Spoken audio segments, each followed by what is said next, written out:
I'm Noelle from GurdyWorld.com, and this is the fourth video, 1, 2, 3, 4, in our series for beginners on the Hurdy-Gurdy. Today we're going to be talking about scales, modes, triads, and their inversions. Okay, so why do we learn and practice scales? Well, why do we practice anything, really? Scales are an important foundation for learning music. They help you develop coordination, they help you develop finger strength, and help you improve your keyboard geography.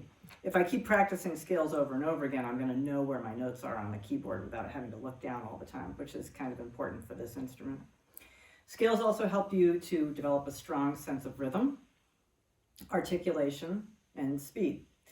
Finally, scales also help you understand intervals and patterns in music, which help you quickly improve your ability to read music and understand compositional concepts in pieces that you will eventually play. When you're looking at a piece of music, if you recognize a scale pattern, you don't think of it anymore as individual notes. You just say, oh, that's the C major scale, and so you play it. And so it's a much quicker way and easier way to understand what's going on in the piece. So scales basically provide the building blocks for everything that you want to do in order to become a musician. So what are scales? A scale is an ordered sequence of notes. For example, do, re, mi, fa, sol, la, ti, do. The notes that are in the scale are decided by the pattern of the tones that I am playing. So a tone is either a whole tone or a semitone. A whole tone means that you are skipping a semitone. So a whole tone would be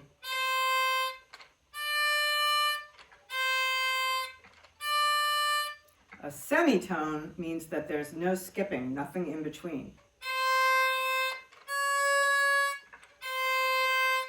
So again, a whole tone or a whole step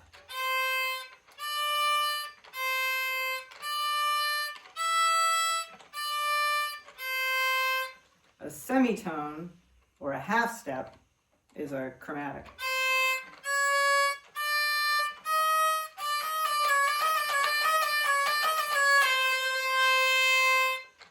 Those are fun. Okay, so in a major scale, which is usually the scale that we start out with for all learners, we use this pattern: tone, whole tone, whole tone, semitone, whole tone, whole tone, whole tone, semitone. So you can make a major scale from any note that you start on by just saying, I'm going to pick a starting note. So I'm picking C. I'm going up a whole tone or whole step, half step, whole step, whole step, whole step, and then I finish with a half step, which gets me back to the tone that I started on. So I started on C, and I end on C. And that's my major scale. So the pattern of the whole tones and semitones is what makes the type of scale. Okay, so in a minor scale, we use a different pattern, but we're going to still use tones and semitones. So this is how we make a minor scale off of any note. I'm just going to do it on C because that's what we're talking about. So my starting note is C. I'm going to go up a tone, whole tone. Now I'm going to go up a semitone. You can hear the difference already. From that semitone, I'm going to go up a whole tone, another whole tone, semitone, whole tone, and now a whole tone. There are 3 different types of minor scales, harmonic and melodic being the other 2. But for the purpose of this video, we're just going to talk about the natural minor scale. So that was the way to form the natural minor scale. So you can take any of these patterns on any note, the patterns that I just gave you with a whole tone, tone, semitone, blah, blah, blah, And you can make any major or minor scale that you want. Okay, so we learned about a major scale, we learned about a minor scale, and they both started on C. So we learned C major and C minor. So most music involves moving between different scales throughout a piece of music. So especially when we're talking about the Gurdy as an instrument, and you have like a drone, so if I've got a C drone, it's going to be normal for me to move between C major and C minor because that's the tonic. Tonic is the root note, so C. So it's easier for me to play pieces on this instrument because I'm keeping the same tonic note. In classical music or any other type of music, you may, like if you've tried to like, play, any other pieces that you're trying to figure out by ear, and like you've got the drone on and you're like, whoa, wait a minute, that doesn't sound exactly right. It's because in most traditional music, they're moving throughout the keys in the piece, they're modulating. So they might start in C major, but it's more normal to move to like F major or G major or the natural minor or something along those lines, even, way out other things as well. So for us on Gurdy, that's why we learn modes, because it's easier for us to play music in that genre or in that idea of music theory because we have drones, and the drones are a constant note. So having a constant note kind of makes us have to think about what we're doing on this instrument, because it's not like I can go like,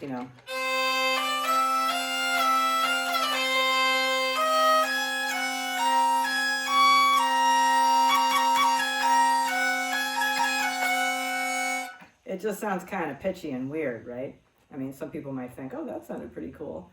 But, but it would be more normal to do something like, I'm in C major.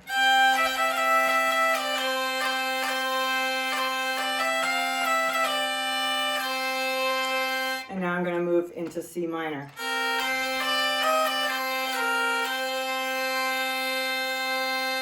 It works because I'm just droning on that C, that tonic note. So that's how I can move back and forth in a piece modally. Okay, so I just talked a little bit about modes, but what is a mode and how does it differ from scales? Because you might hear people go, well, that's a scale, but that's a mode. Okay, so a mode is a scale. It's just where the starting point has been shifted up a note. So for instance, if you take the C major scale, C, D, E, F, G, A, B, C. And if now I take that same scale, so all the lower keys on the Gurdy, and I started at D, D, E, F, G, A, B, C, that's D Dorian. So that's the mode. I've taken the scale of C major, I shifted it up a whole step to D, and now it's Dorian mode.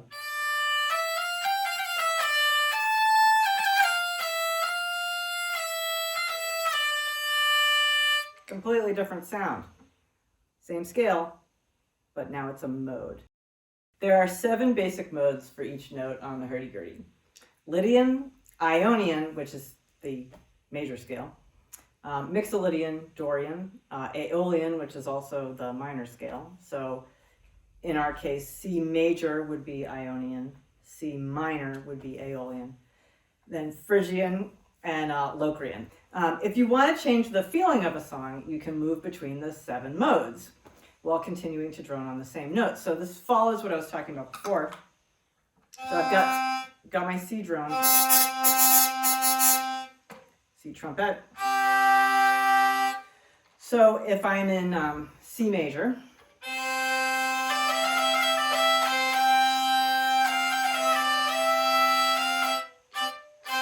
super happy, woohoo!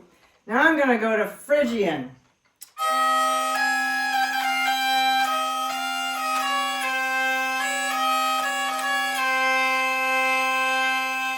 I'm still droning on C, but I went from major to Phrygian. So I went from something super happy to something a little bit more dark.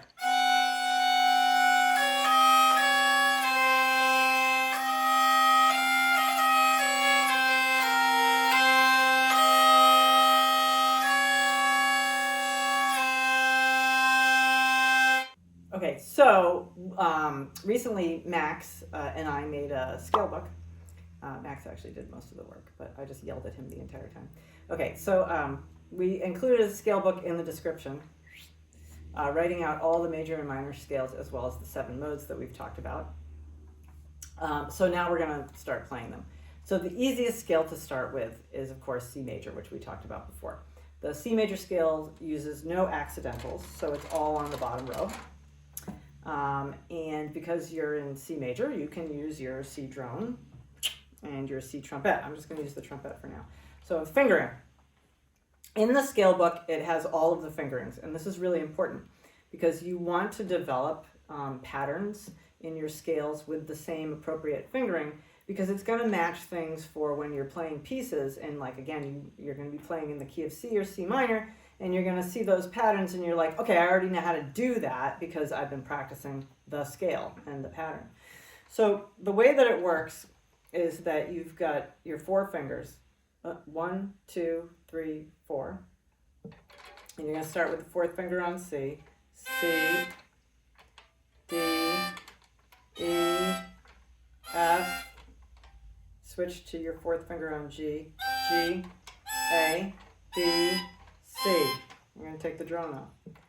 C, D, E, F, G, A, B, C. That's up. Go back down. 2, 3, 4, 1, 2, 3, 4. Okay, so here's one of the issues why we practice scales. We have this like linear keyboard, so we have to jump.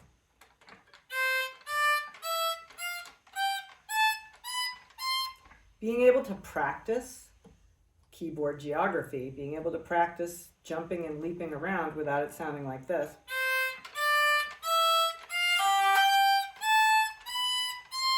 is really important. It's that same thing with finger flicking. Like if you're articulating a note, you're not going to go. That's not what we want to hear. So when you're practicing your scales, one of the things to do with your metronome, which suddenly has disappeared from the room. Okay, so in the scale book, the patterns that we have there for everybody to use is half note, quarter, quarter, quarter, quarter, etc. And remember, we've been telling everybody that, half note is 1, 2, 1, 2. So if you're using a metronome, Max, can you be my metronome? 1, 2, ready, go. So we go 1, 2.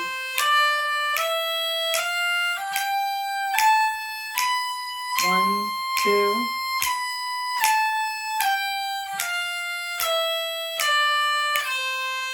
Because later,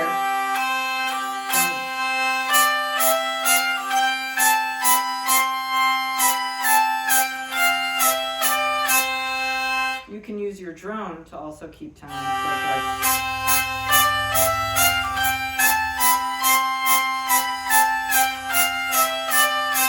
So using the trumpet as a drone is nice in the beginning because you can hear how it's going to sound over your C trumpet, your C drone, your C trumpet as a drone.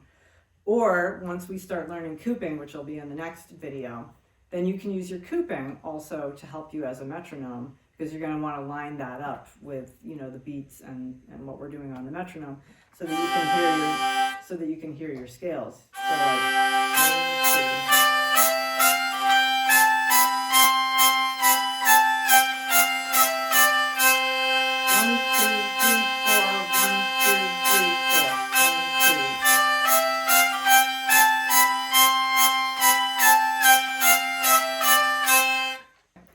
Okay, so there's a little extra stuff in here too, and that is triads and their inversions.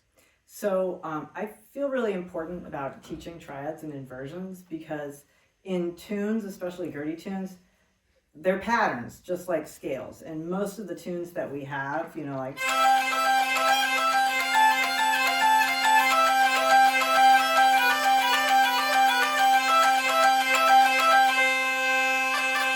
they're all triads. And an inversion is a triad that is in a different order. So what is a triad? Ta-da! Dum, dum, dum. A triad is the first, third, and fifth note of your scale. So in C major, your triad is going to be C, E, G. And try to use 4, 2, and 1 to do the triad. An inversion means that I'm now going to put the lower note, the 1, on top. So C, E, G is your root position triad. First inversion is now E, G, C.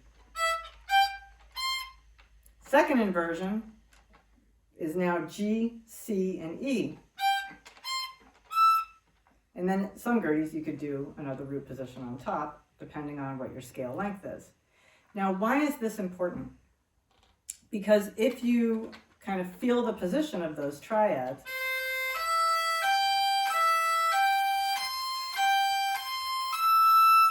you've now done that C major triad across the length of the keyboard, so you know how to invert those notes, find those notes everywhere, and you're doing different like patterns with intervals. So you're getting used to feeling different stretches on the keyboard. And like all the tunes are just basically like, you know, a ton of triads all over the shop. So you might as well just like learn that now. Because like with anything, if you're practicing these patterns, then you'll know how to play any music that you want. Instead of just like learning how to play a tune and then you can play that tune, it's better to learn your scales and your triads and inversions, because then you've got all the building blocks to be able to play any tune that you want. So like with your C minor is going to be the first, third, and fifth note. I don't know how many fingers I have on my hand half the time. Your first, third, and fifth note of your C minor scale. So what's that? Max, what is it? Sorry, I spaced out. Oh my God, he wasn't listening. Can you do that again? It's like my class. I'm not putting that in the video. Start up. So, Max, what's the first, third, and fifth note of the C minor scale? C, E flat, G. Yes! Ooh, that's evil. So that's root position. First inversion. So E flat, G, C. Second inversion, what would second inversion be? G, C, E flat.